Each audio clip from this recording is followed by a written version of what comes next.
Amém, irmãos. Daniel capítulo 12 diz assim: naquela época, Miguel, o grande príncipe que protege o povo de Deus, se erguerá em benefício dos filhos do teu povo, e haverá um período de tribulação, opressão e aflição como nunca houve desde o início das nações até então.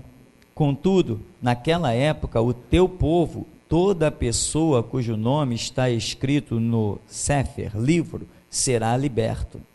Multidões e multidões que dormem no pó da terra acordarão, uns para a vida eterna, outros para a vergonha, humilhação e para o desprezo eterno.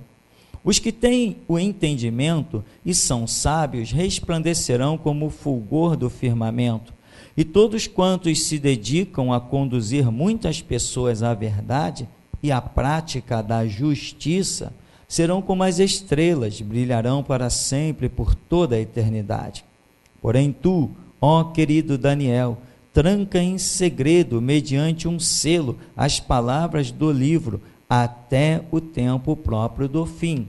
Muitos farão de tudo e correrão de uma parte a outra em busca do maior saber, e o conhecimento se multiplicará muitas e muitas vezes. Então eu, Daniel, olhei e eis que estavam em pé diante de mim outros 2 anjos, um na margem de cá, do rápido rio Tigre, e outro da margem de lá. Então um daqueles falou ao homem vestido de linho que estava rio acima: quanto tempo passará antes que se cumpram todos estes eventos extraordinários? O homem vestido de linho que estava acima das águas do rio levantou ao céu a mão direita e a esquerda, e eu ouvi jurar por aquele que vive para sempre, e acrescentou: haverá, pois, tempos e metade de um tempo, quando a fragmentação do poder que está nas mãos do povo sagrado for completada, como está determinado. Então, em seguida, tudo se cumprirá e estará terminado. Amém, irmão? Você pode sentar em nome de Jesus.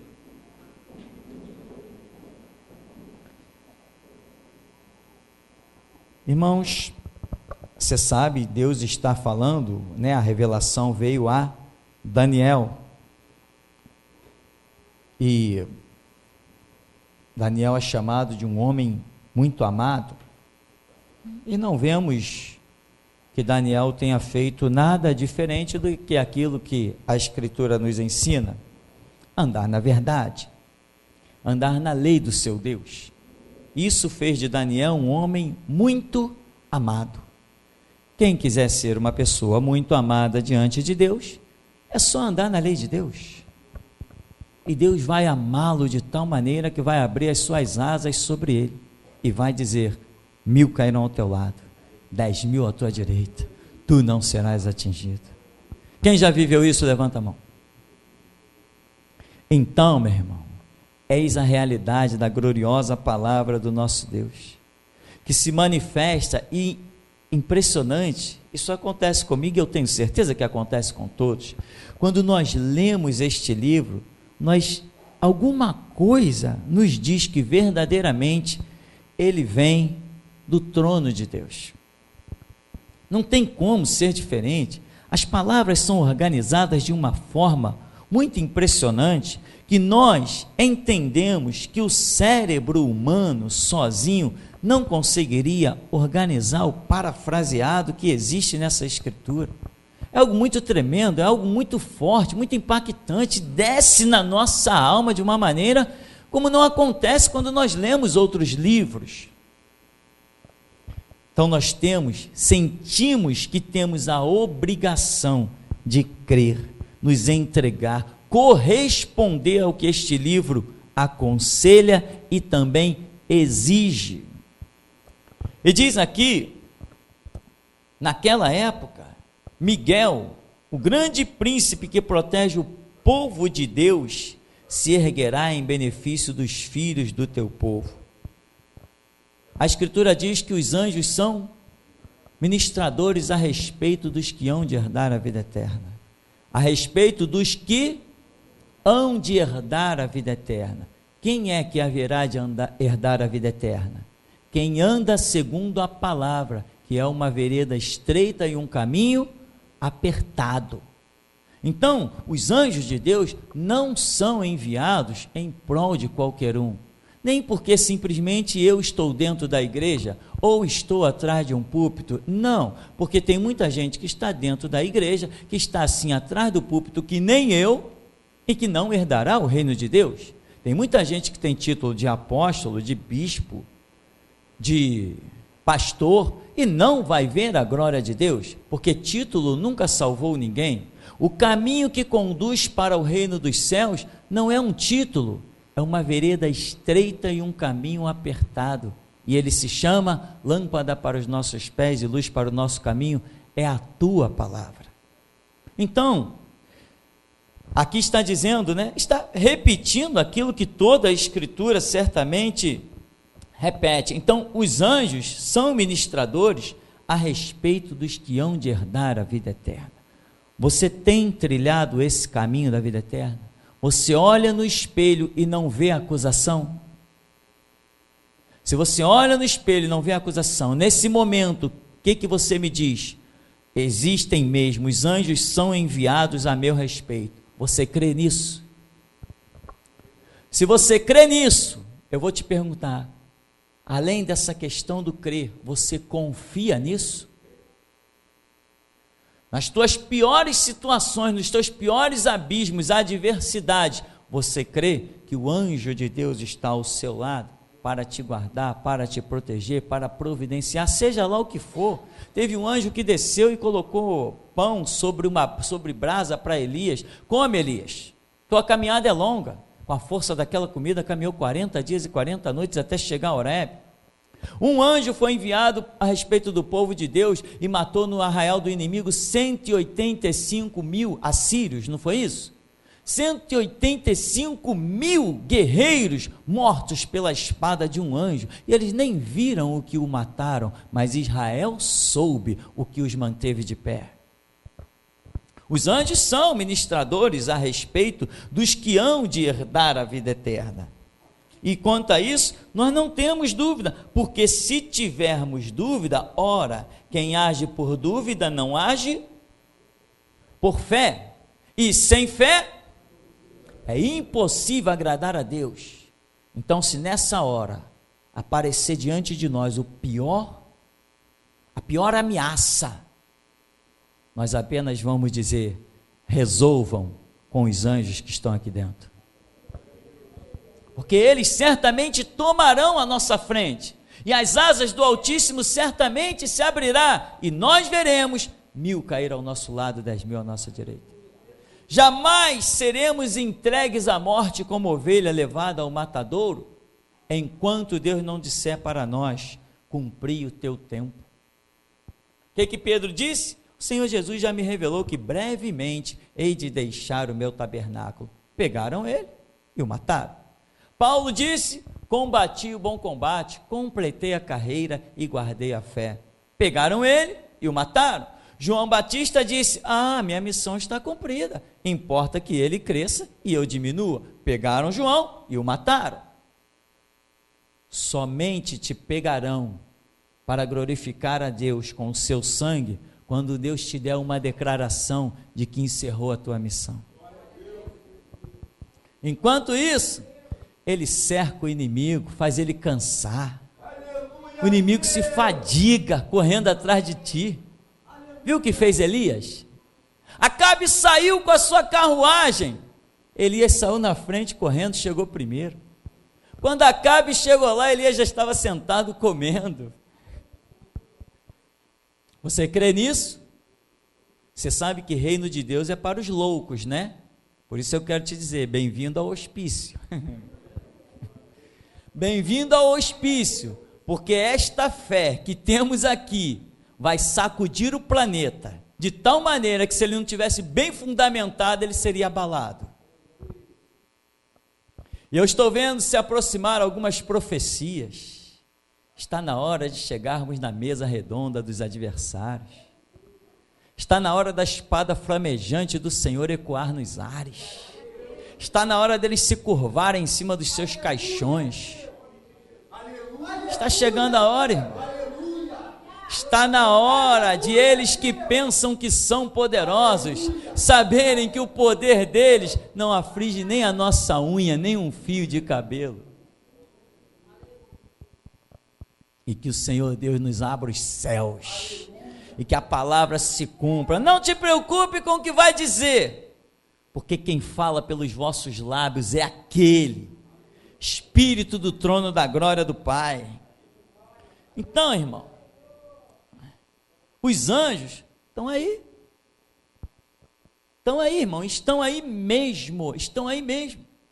Eu contei o testemunho, irmão, isso na obra de Deus não tem acaso, né? Eu falei do testemunho que eu frutuei ali, que eu parei numa ribanceira. Eu não falei esse testemunho? Quem me segurou? Foram os anjos. Mas eu não os conhecia, mas Deus me conhecia. Eu não conhecia, mas Ele me conhecia, e Ele me deu a oportunidade, até que eu ouvisse a sua palavra, me livrou da morte, me livrou dos caixões, me livrou dos abismos. Teve gente que tentou me matar com revólver, parece que isso é rotina. Teve gente que tentou me matar com revólver, do nada, assim, jogando futebol. Eu era bom, eu era canhoto, eu driblava um time todo e fazia gol de calcanhar. E tinha gente, às vezes eu jogava nos morros, e tinha gente, os grupinhos da boca de fumo, que ia também jogar, e se sentiam humilhados pela minha habilidade. Eu apenas jogava futebol, não tinha nada de humilhar ninguém, mas eu era bom de bola. E como eu arranjava confusão, porque eu era bom de bola. Não era fácil tirar uma bola dos meus pés. Então, até em quadras de futebol, chegavam para mim e diziam, cara, vaza, vão te pegar. Eu olhava, o camarada já estava lá catando o revólver na mochila. Por quê? Porque eu dei um olé nele.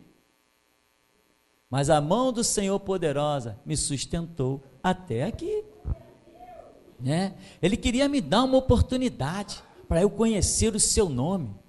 Ele queria me dar uma oportunidade para eu entender também que todos os livramentos, quer do ímpio, quer do santo, estão nas mãos dele. Ele é Senhor absoluto e nenhuma folha vai cair da árvore se ele não ordenar.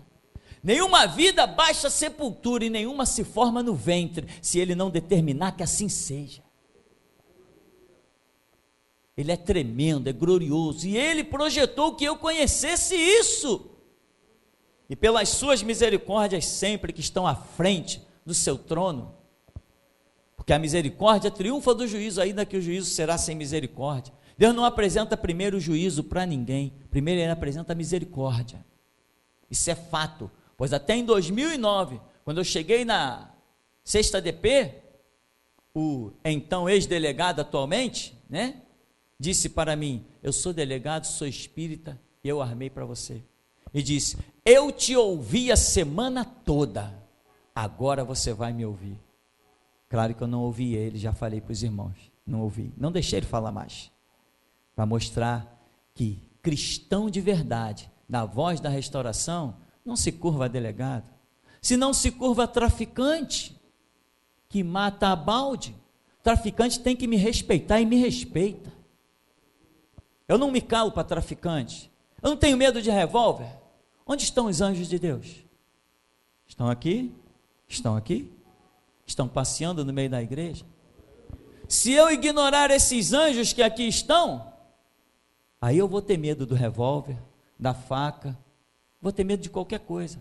Mas enquanto eu acreditar que eles vão se manter ao meu lado, irmão, pode vir vento, tempestade, pode vir o que for, maremoto, ameaças, eu só vou olhar para os anjos e vou rir, que eu vou dizer, que bala, que revólver pode lançar uma bala mais veloz que a habilidade desses anjos?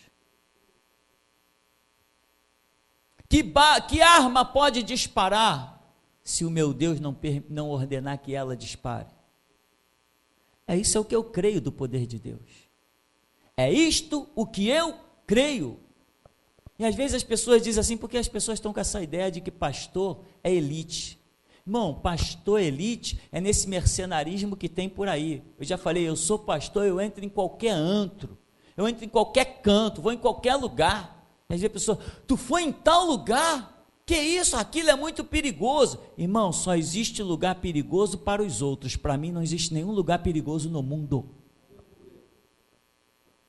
Não existe nenhum lugar perigoso para mim no mundo. Nenhum! Eu vou em qualquer lugar, eu piso em qualquer terra que o Senhor, meu Deus, me dê a graça para pisar, me ordenar, me mandar. Eu piso em qualquer lugar. Lugar perigoso pode existir para o mundo, para a igreja do Deus vivo não existe lugar perigoso, porque por onde quer que andemos, estamos debaixo da tenda de Israel, sob a tenda de Jacó, na qual não vale encantamento. Se você perder essa fé, meu irmão, pega a sua Bíblia, vai para casa, vai curtir uma rede, um suco de laranja, porque aqui é um lugar para você exercitar a sua fé. E se a sua fé for aprovada nesse centro de seleção, meu irmão, a glória é muito grande. A glória é muito grande. Não tenha dúvida. O Espírito Santo tem me dado umas catucadas, que eu tenho suado frio, num bom sentido, e tenho dito assim, meu Deus, que glória está proposta.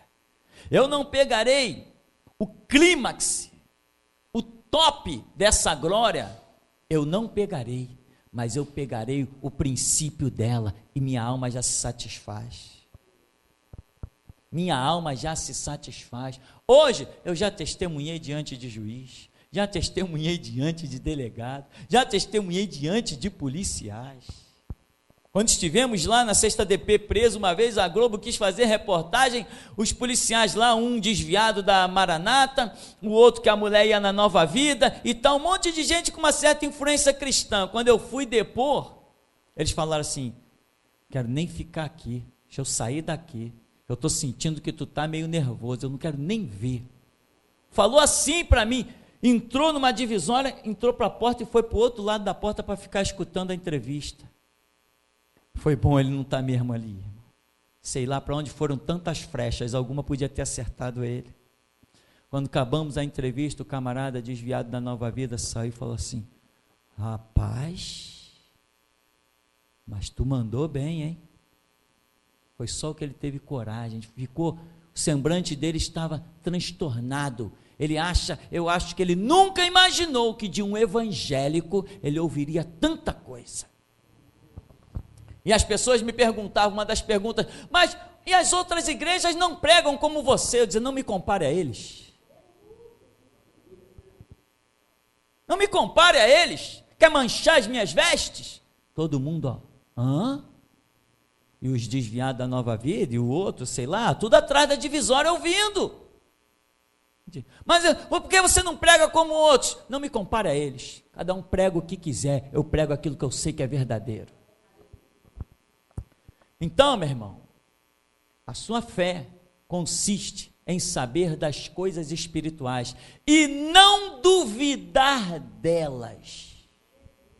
Ninguém entra na igreja apostando a vida no evangelho, mas dentro do ministério desse aqui, com 6 meses, meu irmão, você já tem que estar desafiando o inferno.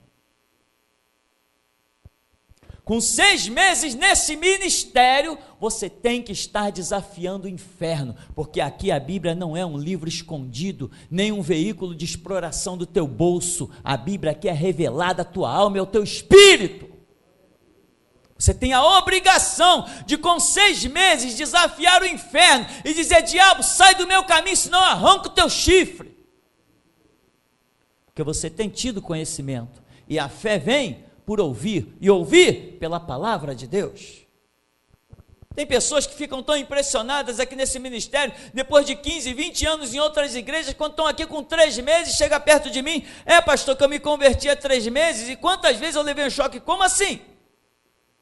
Não, pastor, você não era tantos tempo de tal lugar, você não era diácono, você não era esses títulos aí que dão, obreiro não sei o quê, esse bando de palhaçada. Não, pastor, a minha vida cristã começou quando eu pisei na geração Jesus Cristo. Quantas vezes eu ouvi isso? A primeira vez que eu ouvi isso, eu fiquei assustado. E eu fui para o meu canto, aquilo ficou explosivo na minha alma, eu fui para o meu canto e falei, Jesus, como é que essa pessoa disse esse negócio? O que está acontecendo aí que eu não estou percebendo? E realmente, irmão, o Espírito de Deus me mostrou que a libertação na mente, na alma, no psicológico de uma pessoa, depois que ela entra aqui, ela pode dizer verdadeiramente que ela agora é uma nova criatura em Cristo Jesus. Eu sei disso, e sei disso não é porque eu sou bom, eu sou tal, não, eu sei disso porque esta é a graça que Deus tem dado a nós, a todos nós, pelas suas misericórdias.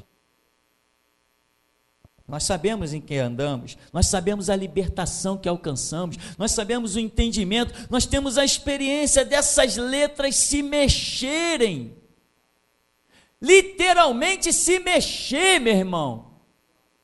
Eu já olhei texto bíblico que eu tive que, peraí, meu Deus, que isso? Passar a mão assim, a letra está se mexendo, e limpa óculos, esfrega a vista e a letra está se mexendo. Aleluia! Mexendo! Literalmente mexendo. Meu Deus, o que está acontecendo com a minha vista? E a letra está se mexendo. E quando você lê aquilo, aquilo te invade como uma roupa que te veste por dentro. Eu sei os pés do Todo-Poderoso que tem pacto com essa terra. Aqui você ouve o que não ouviria em nenhum outro lugar. Não importa se eu seja presunçoso, vaidoso, arrogante, o fato é que hoje Deus tem usado a minha boca na terra dos mortais.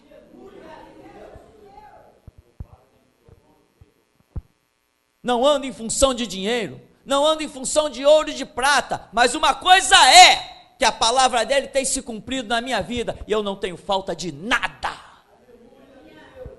Nada! Tudo que um ser humano normal tem nessa terra e necessita, eu tenho tudo. E não é só para mim, não. Eu tenho e ajudo aqueles que precisam. Na época, Miguel vai se levantar, o príncipe que protege o povo de Deus, se erguerá em benefício dos filhos do teu povo. Haverá um período de tribulação, opressão, aflição, como nunca houve desde o início das nações até então. Contudo, naquela época, o teu povo, toda pessoa cujo nome está escrito no livro da vida, será liberta. Jesus falou sobre esse tempo, né? Jesus falou assim, olha, daquele dia e hora, igual não houve, e depois não haverá. É um período de grande tribulação, cujo palco desta grande tribulação, o cenário, é a nação de Israel. Jesus estava falando de algo, deixando claro lá em Mateus 24, deixando claro uma situação que tantos leram aqui em Daniel, mas não compreenderam, não foram capazes de perceber.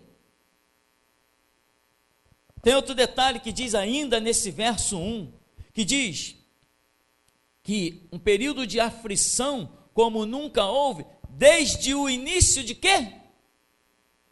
Das nações. Aflição desde o início das nações. Qual é o problema da humanidade? As nações. Qual é o problema da humanidade? Os governos. Eles são o problema da humanidade. Não vê agora, tem um bando de palhaço aí com uma tal de intolerância religiosa? Tudo que acontece, intolerância religiosa. Intolerância religiosa. Intolerância religiosa. Aí vão nas igrejas, entrevistar os pastores, tal. Só lhes falta coragem de subir esse morro e vir entrevistar a mim. A mim eles não têm coragem de entrevistar. Nem Roberto Cabrini, nem Jô Soares. Eu já mandei recado para eles, já desafiei a eles. Vocês gostam de entrevistar pastores cegos. Se vocês querem saber o que tem um evangélico a declarar, eu estou aqui esperando vocês. Cadê eles? Cadê eles? São tão autoridades, são tão valentes. Cadê eles? Eles gostam de entrevistar, meu irmão, quem gosta de fazer cartão postal ou está preocupado com igreja cheia. Quem é equilibrado nas suas palavras, Eu sou completamente desequilibrado. Eu sou completamente desequilibrado. Eu sou fanático, sou obstinado, sou apaixonadíssimo pelo homem chamado Jesus. Ninguém quer entrevistar um cara desse. Se ameaçar com arma, eu estou rindo. Se ameaçar com cadeia, eu estou zombando. Se disser que vai processar, eu estou dizendo, o processo é feito de quê? De papel? Eu ainda tenho força para rasgar essa porcaria. Ninguém quer me entrevistar. Os anjos de Deus, meu irmão, estão rodando a sua vida. Eles só não poderão agir se você deixar de crer que eles agirão. Se você deixar de crer, aí a Escritura diz, ora, sem fé é impossível agradar a Deus, porque é necessário que aquele que de Deus se aproxima, creia que Ele é recompensador daqueles que o buscam. Qual o problema da humanidade? Ele está dizendo aqui, desde o início das nações, ou seja, o problema da humanidade são a formação das nações. Cada nação ostenta por uma bandeira, por um ideal, por um governo, e não tem nada a ver com Deus. E uma nação quer que a sua vontade prevaleça sobre a outra. Vem agora aí, o que acontece? Os Estados Unidos boicotaram durante décadas, não sei quantas décadas foi isso, quase 50, boicotaram aquele país da América Central, Cuba, boicotaram Cuba, não exportaram para lá tecnologia, não fizeram balança comercial com Cuba. Por quê? Porque Cuba tinha a doutrina comunista, e os Estados Unidos queriam que Cuba implantasse a doutrina, o sistema de governo capitalista. Então, por quê? É uma nação querendo impor sobre a outra. É daí que vem as guerras, é daí que vem os problemas, é daí que vem as intrigas, é daí que cresce um povo com ódio no coração de outras nações. Por que os muçulmanos, crianças, já falam no fim dos Estados Unidos, e se fortificar, crescer e se tornar um homem-bomba no meio das Américas para matar americanos? Por que as crianças crescem com esse ideal? Porque lá os muçulmanos querem que todo mundo se curve ao Alcorão, da besta Maomé, e que todos sejam muçulmanos. O problema da humanidade são as nações. Por isso a referência aqui fala de aflições desde o início das nações até então. Enquanto houver nações, meu irmão, sempre haverá problema. O reinado chamado milênio de paz de Cristo, a Bíblia diz que haverá um só pastor, um só Senhor, e diz que de Sião sairá uma única lei para todas as nações. A humanidade vai ser, toda a humanidade, todo o planeta será chamado de apenas uma nação. Só haverá um reino dominando sobre tudo e todos, que é o reino de Cristo, que estará com seu trono em Jerusalém. Fora isso, enquanto houver essa palhaçada, os chineses querem favorecer o povo chinês, os americanos querem favorecer os americanos, o Brasil quer favorecer os brasileiros. Ora, porventura não somos todos irmãos? Porventura não temos todos a mesma fome e as mesmas necessidades? Não precisamos todos do mesmo arroz, do mesmo feijão? Porque se eu tenho no Brasil algo sobrando, por que eu não posso dar para um cubano? Que caráter de uma nação é essa que vê um semelhante, um homem morrendo de fome debaixo de um viaduto e ninguém lhe estende a mão? Por que na Petrobras se rouba 7 bilhões, enquanto nós temos no Brasil a maior população de rua do mundo? Pessoas sem um teto. O problema está nas nações, meu irmão. O que essa raça tinha que fazer era sair do poder e deixar eu e você assumir. Nós acabaríamos com a fome do mundo em tempo recorde. esvaziaríamos esses cofres que estão sendo utilizados para enriquecer esses políticos safados e mataríamos a fome da população. Gente morando debaixo do viaduto, enquanto a Petrobras rouba 7 bilhões. Você vai num hospital e não consegue ser atendido, mas a Petrobras desviou 7 bilhões. Quantos hospitais dá para se construir com 7 bilhões? São tantos que eu não tenho como processar o número. O problema da humanidade sempre foi, sempre será as nações, esses almofadinhas que entram no poder e pensam que são alguma coisa. Eles verão que não são, assim que Cristo Jesus sacar do seu cetro e vir reinar sobre essa terra. Agora, irmão, vamos seguir mais um pouquinho. Multidões e multidões que dormem no pó da terra acordarão, uns para a vida eterna, outros para a vergonha, humilhação e desprezo eterno. O que o anjo está dizendo para Daniel? Salvação é eterna e condenação também é eterna. A salvação é a palavra de Deus, mas quem rejeita é condenado. É o sangue de Cristo para a salvação e o mesmo sangue para a condenação. Salvação e condenação são coisas eternas. Os que têm entendimento e são sábios resplandecerão como o fulgor do firmamento. Todos quantos se dedicam a conduzir muitas pessoas à verdade e à prática da justiça serão como as estrelas, brilharão para sempre, por toda a eternidade. Esse é o chamado de Deus às nossas vidas, para ensinarmos as pessoas na verdade e na justiça. Que verdade, que justiça? Do livro chamado Bíblia, porque o Senhor nosso Deus é o nosso juiz, Ele é o nosso legislador, Ele é o nosso rei, e Ele nos salvará. Nós temos o que precisamos, nós somos uma nação independente. Quer saber uma coisa que a humanidade tem? Maior ódio do sacerdócio de Cristo, porque na cabeça deles, um sacerdote não trabalha. Se eles soubessem que eu chego a trabalhar 16 horas por dia.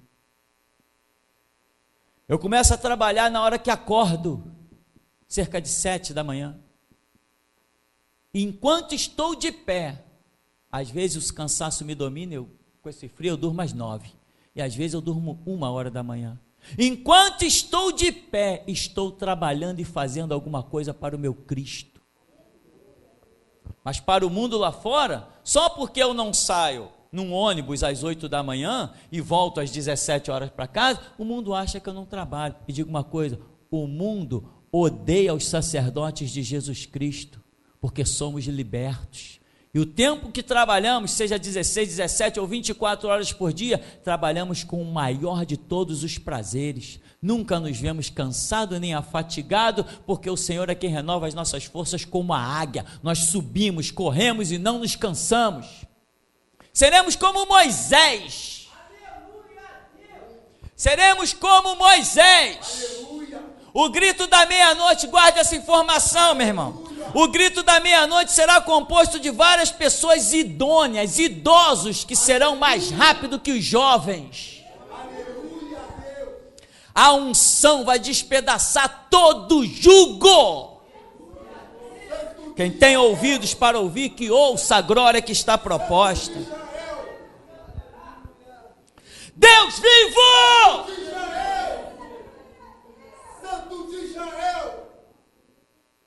Irmão, entrega a tua vida no altar. Não entrega dinheiro, entrega a vida.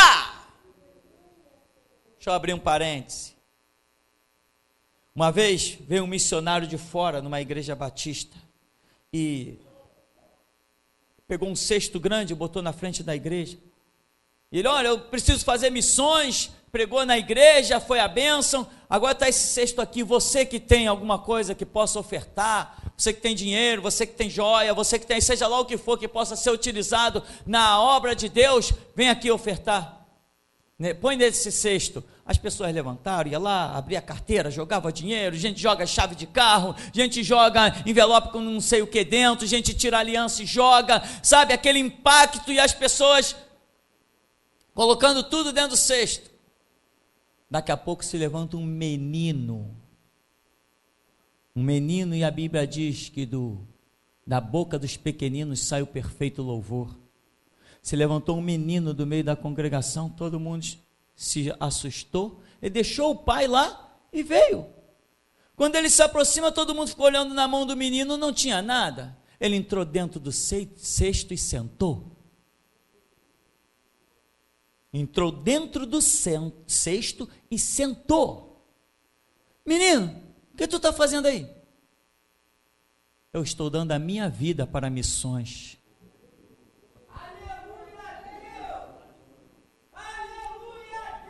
Acharam aquilo tão impactante que acompanharam o crescimento daquela criança e se transformou num missionário no meio de tribos indígenas, fundou igrejas e ganhou almas incontáveis. Você acha que eu estou preocupado com o teu dinheiro, meu irmão? A minha missão aqui é que a sua alma encontre abrigo debaixo das asas do Altíssimo. Essa é a minha missão, meu irmão. E o meu galardão está em que você assuma a postura de morrer pelo Evangelho de Jesus Cristo. Cada um que passa nesse ministério e que aprende a dar a vida por Cristo e vai até o fim, eu tenho uma coroa, uma pedra a mais na minha coroa. Mas quem dá dinheiro, duvido que os pastores um dia vão chegar lá no céu. Senhor, eu tinha TV, eu tinha rádio, meu ministério era riquíssimo, Senhor, e tinha gente curada, nós profetizávamos, tinha gente liberta. Jesus falou, tá, tu escapou pelo fogo, amigo, senta ali, tá? Mas cadê os meus galardões? Mas aquele cara lá, ele tinha uma igrejinha com 20 membros. Mas os 20 membros dele deram a vida pela causa. E os teus 2.000 membros, não escapou ninguém. Não somos pastores de perdidos, meu irmão. Somos pastores de salvos. E salvo somente aquele que olha o seu próprio sangue em suas mãos para ofertar no altar. Agora me diz se essas frases que você está ouvindo podem ser processadas tão violentamente de um cérebro humano. Me diz se essas coisas que você está ouvindo, eu posso estar aqui processando elas, ou escrevendo num papel e citando para você. Desde que houve nações, eis o problema, né? Multidões e multidões que dormem no pó da terra, salvos e condenados eternamente. Os que têm entendimento, os que ensinarão a verdade e a prática da justiça. Hoje a lei, como dizia, de intolerância religiosa, vai impor que você se cale. Mas eu vou dizer para eles brevemente, vocês vão ter trabalho, hein? É muito fácil calar um batista, um metodista, um presbiteriano, um assembleiano. Os assembleianos pregavam nos trens. Alguém chegou lá e colocou uma plaquinha, proibido culto religioso. Os cabras que diziam que tinha ministério dentro dos trens sumiram. Cadê o ministério deles? Detido por uma plaquinha. Eu vi a reportagem do diretor da Supervia, e alguém dizendo assim, poxa, mas nos vagões de trem tem pagode, tem vários movimentos dentro dos vagões de trem, por que os evangélicos não podem também continuar a pregar? Porque nós recebemos aqui vários e-mails, denúncias dizendo que vocês colocaram placas dentro dos vagões de trem, mas isso não é lei, até mesmo porque vocês não têm autoridade para proibir um movimento, seja lá qual for, dentro do trem. Sabe o que o diretor falou? O diretor da Supervia? Ele falou assim, não, peraí, nós não proibimos nada, nós só botamos a placa. Não proibimos, nunca dissemos para ninguém se calar, nunca proibimos nada, nós só colocamos a placa. Tem gente que é detido por uma placa e pensa que é servo do Deus vivo.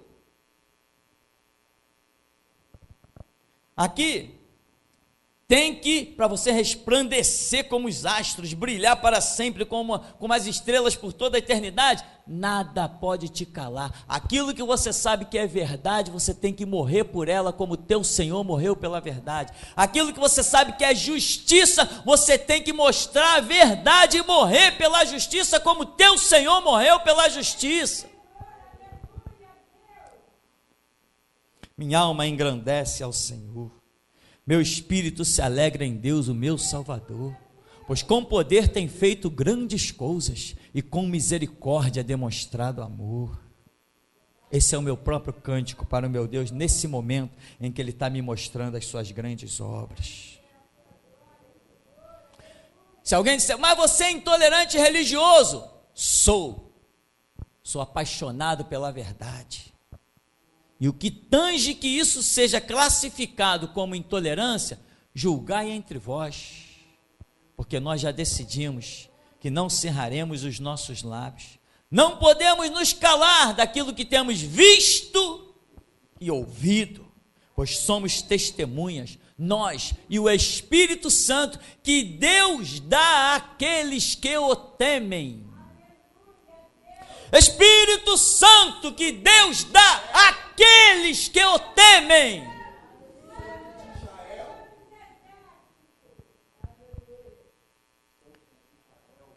Porém, tu, ó querido e amado Daniel, tranca em segredo, mediante um selo, as palavras do livro, até o tempo próprio do fim. Muitos farão tudo e correrão de uma parte a outra em busca de um maior conhecimento, e esse saber se multiplicará muitas e muitas vezes. Olha, se não estamos no final dos tempos, olha como tem multiplicado o entendimento, a compreensão.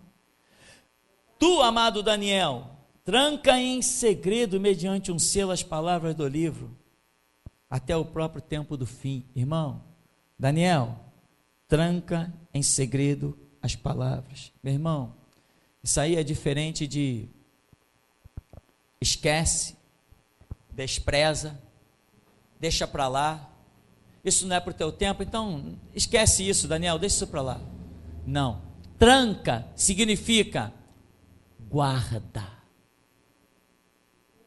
deixa dentro de você mais vivo, ativo, porque tem pessoas que ouvem as coisas de Deus e dizem, isso não é para o meu tempo, o grito da meia-noite também não é para o meu tempo, a grande tribulação também não é para o meu tempo, o milênio eu virei depois, não é algo do meu tempo, mas eu estou aqui falando sobre grande tribulação, grito da meia-noite, milênio, estou falando sobre essas coisas, porque elas estão trancadas dentro de mim, não inativas, ativas. Muita gente se confunde quando vê, não era para o tempo de Daniel, então o próprio anjo está dizendo, Daniel, deixa isso para lá, não, tranca com muito carinho, de tal maneira que isso não escape, preserva. Daniel preservou, e hoje nós temos aquilo que ele preservou. Isso foi escrito aonde? Quando Daniel era um cativo em Babilônia, pois ele deu um jeitinho de, mesmo em Babilônia, conseguiu escrever, guardar e passou a todo o seu povo, todas as futuras gerações. Não sei quanto tempo demorou o cativeiro de Babilônia até aqui, temos aí talvez uns 2.800 anos. Olha como Daniel foi um homem tão prudente, que hoje nós estamos aqui estudando o que o anjo conversou com ele. Você é prudente, meu irmão? Eu imagino que hoje, lá no céu, um anjo esteja dizendo assim, Daniel, vem cá ouvir. Bota teu ouvido aqui nessa parte, Daniel. Escuta lá embaixo. Tem alguém falando no teu nome, Daniel. Está aqui, Daniel, mais um galardão para você. E todo mundo lá no céu, mais um? Meu irmão, o que se planta nessa terra, com verdade e justiça em nome do Senhor, se colhe lá na eternidade. O Senhor nos disse, ajuntais tesouro no céu. Trabalhar enquanto é dia, irmão, porque à noite cedo vem. Ele diz, guarda, Daniel, essas palavras, enfim, verso 5, então eu, Daniel, olhei e eis que estava em pé diante de mim outros 2 anjos, um à margem de cá, do rápido rio Tigre, e outro à margem de lá. Um deles falou ao homem vestido de linho, que estava rio acima, quanto tempo passará antes que se cumpram todos estes eventos extraordinários? O homem vestido de linho, enfim, jurou pelaquele que vive eternamente. Se ele jurou pelaquele que vive eternamente, talvez eu creia que era o próprio Senhor, porque ninguém tem autoridade de jurar por Deus. Então era o próprio Senhor que está ali presente naquela situação e jurou por si mesmo. Tempos e metade de um tempo, que nós temos visto que é 3 anos e meio, depois de um dado episódio, quando as coisas vão ter toda a sua consumação. Verso 8, eu ouvi claramente, mas não consegui compreender todo o significado da profecia, por isso indaguei, ó Senhor meu, mas qual será o resultado final de todos estes acontecimentos? E ele replicou, orientando-me, segue o teu caminho, ó Daniel, porquanto estas palavras e suas significações estão lacradas e seladas até os próprios tempos do fim. Irmão, sabe o que Deus diz todo dia para nós? Segue o teu caminho. Ah, mas isso lá do fim eu não estou entendendo. Tudo bem, mas segue o teu caminho. Aquilo outro, não sei o que. Segue o teu caminho. Sabe o que significa seguir o teu caminho, meu irmão? Cumpre hoje o teu chamado, o teu ministério. Aplica hoje a vida que Deus te deu, os anos que Ele tem te dado de vida, de saúde, de entendimento, de compreensão. Segue o teu caminho, cumpre o teu ministério. E o teu ministério servirá de elo para que outros encontrem força para também cumprir o seu. Faz a tua parte. Eu entendo que segue o teu caminho, Daniel, faz a tua parte. A tua parte é essa. Não está entendendo? Então é porque não é para você entender, porque está tudo aí para você, o Espírito, os anjos, a palavra, o ensinamento. Então é porque Deus de alguma maneira não te deu esse entendimento. Se Ele não te deu entendimento, segue o teu caminho, segue aquilo que você já compreendeu. Muitos serão colocados à prova e serão joelhados, purificados e aperfeiçoados. No entanto, os malignos continuarão praticando impiedade. Nenhum dos ímpios dará ouvidos a estas palavras. Tampouco buscarão entendimento, mas os sábios e prudentes, sim, estes entenderão. Muitos serão colocados à prova, serão branqueados, purificados, aperfeiçoados. No entanto, os malignos continuarão praticando impiedade. Quem são os malignos? Não é o ímpio não, irmão, aqui não está tratando assunto de ímpio não. Pessoas que ouvem a quem lhes é dirigido esse tipo de palavra. Isso aqui não é uma evangelização, não é uma doutrina básica da salvação, isso aqui é algo muito mais profundo, é curso, como a gente diria, avançado, né? Mas serão classificados como malignos, gente do povo de Israel que não creu, gente da igreja que não crê. E assim ele está dizendo, vai haver prova, vai haver purificação, aperfeiçoamento, dificuldades. Então, irmão, esse é o cenário para o final dos tempos, um cenário que, quando o anjo vem falando, ele vai encerrando com essas dificuldades, e nós já sabemos aonde estão essas dificuldades, lá quando vai terminando o tempo da graça por completo, para entrar uma nova dispensação. Esse é o resultado, mas nenhum dos ímpios que estão dentro das igrejas, dará ouvidos a estas palavras, tampouco buscarão entendimento, mas os sábios e prudentes, sim, estes entenderão. Concluindo, depois de abolido o culto contínuo que, mediante a apresentação do holocausto diário e a abominação assoladora, o terrível sacrilégio, for estabelecido no tempo, transcorrerão ainda 1290 dias, bem-aventurado que guarda e chega aos 1335 dias. Tu, porém, vai em paz e segue o teu caminho até o fim. Eis que descansarás, e então no final do Yom, dos tempos, te levantarás para receber a tua herança perpétua, meu irmão. A herança perpétua. Isso é uma coisa muito gloriosa. Para concluirmos, volte ao verso 7. O homem vestido de linho que estava acima das águas do rio levantou a sua mão direita e a mão esquerda e jurou por aquele que vive para sempre, acrescentou: haverá um tempo, tempos e metade de um tempo, quando a fragmentação do poder que está nas mãos do povo sagrado for completada. Sabe o que significa isso? Quando o resto, fragmentos, quando o resto do poder que está na mão do povo santo, nas nossas mãos, for completado, for extinto. Quando Deus tirar o poder que hoje nós temos de falar com unção e ser semelhante ao que fez Jesus. Jesus está falando, os guardas foram lá para prendê-lo, depois voltaram dizendo: por que não trouxestes? Ninguém fala como ele. Esse poder que estava ali sobre Cristo, que está sobre nós, esses fragmentos, esse resto de poder que está sobre nós, ele vai ser tirado. Quando esse poder for tirado, é a hora de se completar o número dos mártires que estão debaixo do altar. É aquela hora. Então, meu irmão, haverá um tempo em que esse poder vai nos ser tirado no bom sentido, porque é projeto de Deus para que nós recebamos uma glória muito maior do que pedimos ou pensamos.